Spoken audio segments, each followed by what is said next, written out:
Hey, welcome back to Evil's Comics. I'm Evil Mike. Got another review for you.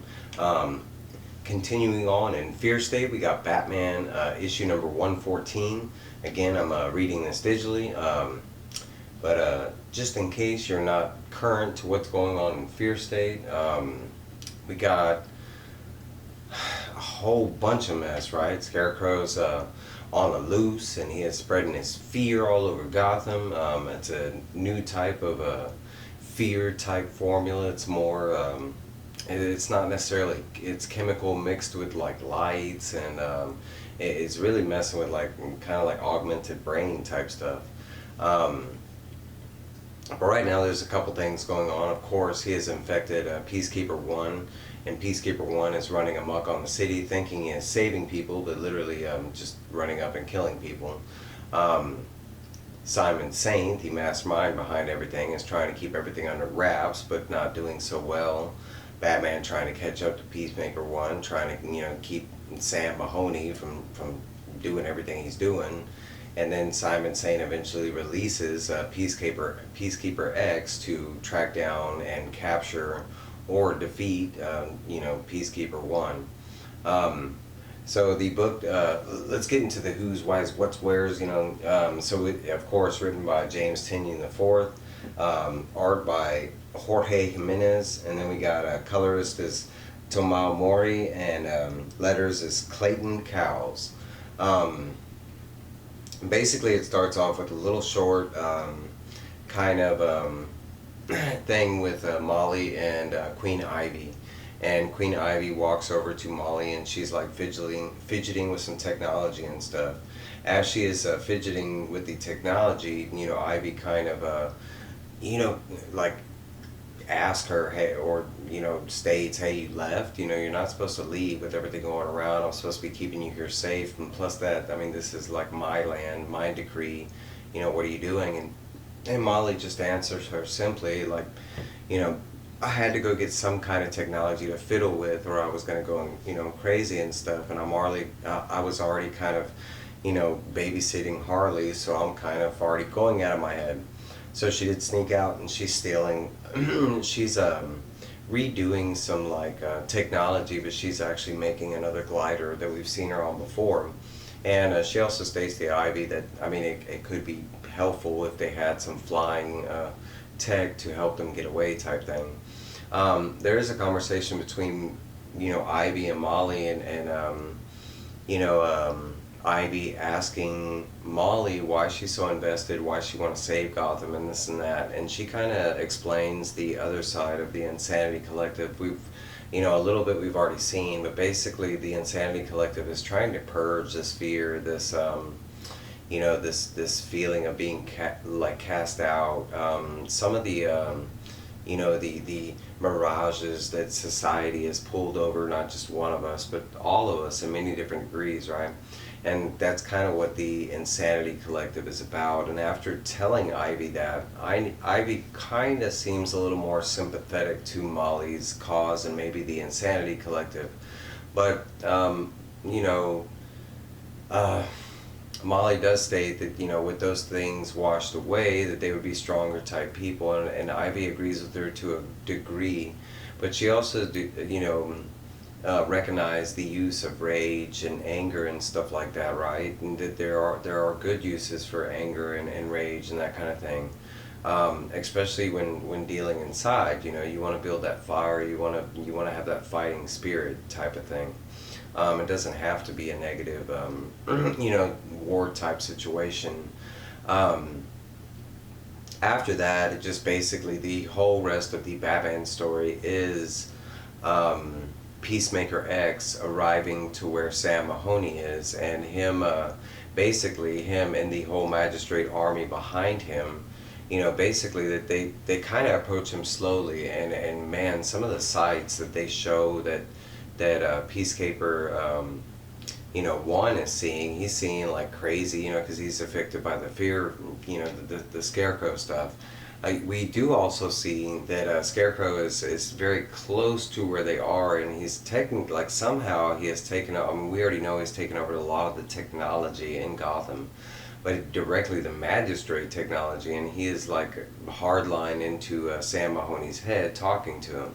The whole time he's telling him, oh, you're gonna let these guys walk over you, that's Batman, you need to kill him, that kind of thing. Basically, Peacemaker X walks up to Peacekeeper 1, and he tries to, like, bring him in peacefully. Hey, bro, you're my idol, what you did at A-Day was amazing, kind of thing. I don't really want to do this, but please, can you come with us? You've been affected with some stuff. I got this antidote right here, fix you all up. And as soon as he says that, like, Scarecrow's in, Peacekeeper 1's ear, and he's just basically telling him, like, it's Batman, you need to kill him. And they show all of a sudden what Peacekeeper X is hearing and stuff and seeing. And he just flips out and he starts attacking Peacemaker X. And at that time, Simon Saint is in, Peacekeeper X's, ears and visuals and stuff like that. So he sees what's going on, and at that time he's like, okay, unleash like lethal combat, And he basically states that the way they made Peacekeeper X is his technology on the suit has some kind of like nanotechnology, and it's way more advanced than Peacekeeper 1's suit is, since it was like the first design. And but Simon states that they got to get the suit back. At this point, he didn't even care if he kills Sean Mahoney.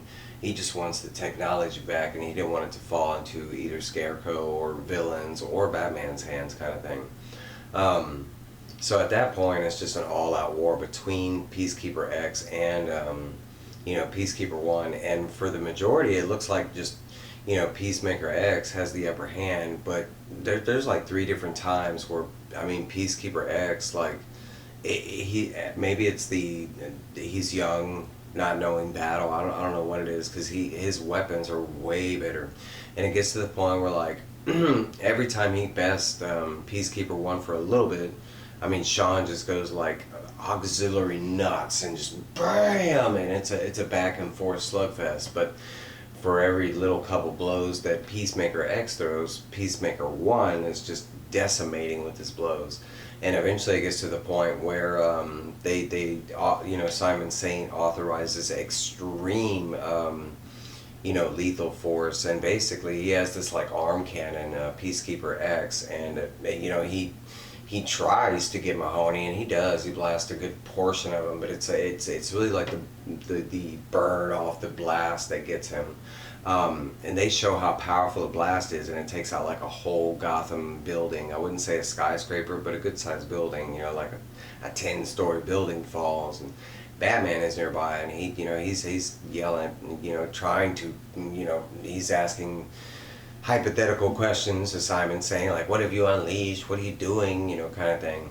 But at that time, Batman does enter the fray. While at this time, Simon, he's kind of recovering from the burn and trying to, he's still going through the fear stuff, trying to figure out what's going on. Batman starts attacking Peacemaker X, and quickly, Peacemaker X is, having trouble dealing with Batman. And that's basically when Simon sends in the rest of the magistrate. He starts distracting Batman and keeping him. It's more like 30 or 40 of those magistrate guards that start, and Batman's just taking them down and stuff, but at the same time he can't stop them and go after Peacemaker X. While that happens, Peacemaker X finally goes and tracks down Mahoney. And Mahoney is kind of doing this like slinking around and hiding thing, and basically that's kind of how he wins the day. And he gets the upper hand on Peacekeeper X, and at the end of it, he beats the shit. In the comic, he kills him. There's no ifs and ands and buts about it. It's brutal, it's bloody, it scares the crap out of Simon Saint when he sees it.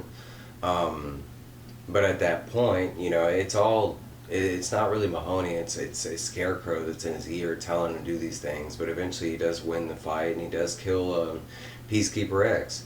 After that, Mahoney kind of like runs off or whatever, and that's kind of like the last we see him.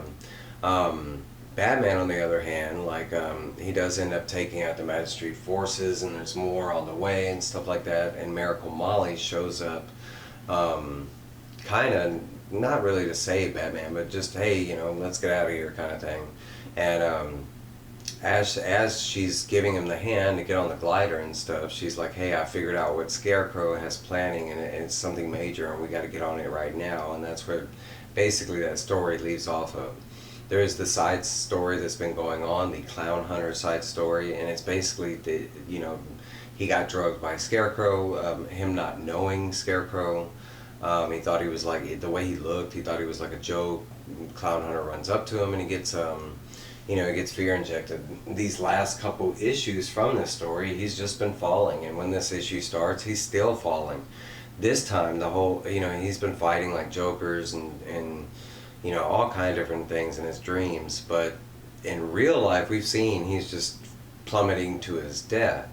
And it's still in this issue, it's just more panels of him either fighting the jokers or plummeting to his death. But in the words this time, there's somebody asking for his hand. At the very end, we do see that somebody does grab his hand, and he kind of blacks out, and the next thing he does is he wakes up in one of the bat caves. Of course not the bat cave, but one of the hidden tunnel sewer bat caves that Bruce probably has set up.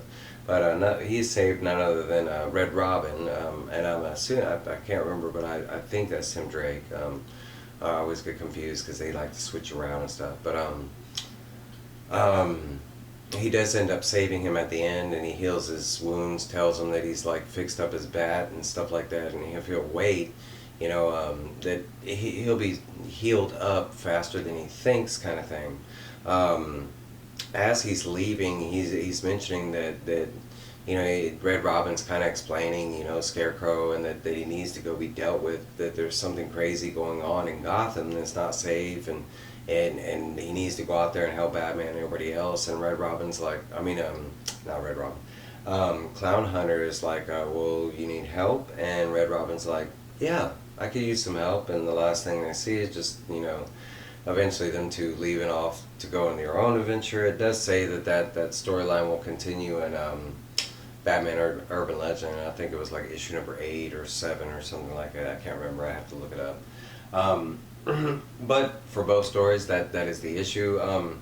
It was a good issue. It's nothing but action. The whole thing. But you talk about bloody action, the colors. Man, I can't suggest. I've heard some bad things about Batman right now, but in my opinion, Batman's at some of his highest peak right now. It's a great story. Of course, it depends on the ending. We're kind of like, I want to say like the 25% meter in the story, so you never know. And there have been some bad Batman stories out there, so it just depends on what he's got stored for the ending, right? But that's my review. Overall, I love this issue. It was great. It was a quick read. Like I said, the panelings, the coloring, everything is just on point. The art, beyond. I hope this art stays for a long time, and Batman's around. Jorge Jimenez is killing it. But that's my review. Please like, comment, subscribe, all that good junk. And I'll be back at you with some more reviews. Bye, guys.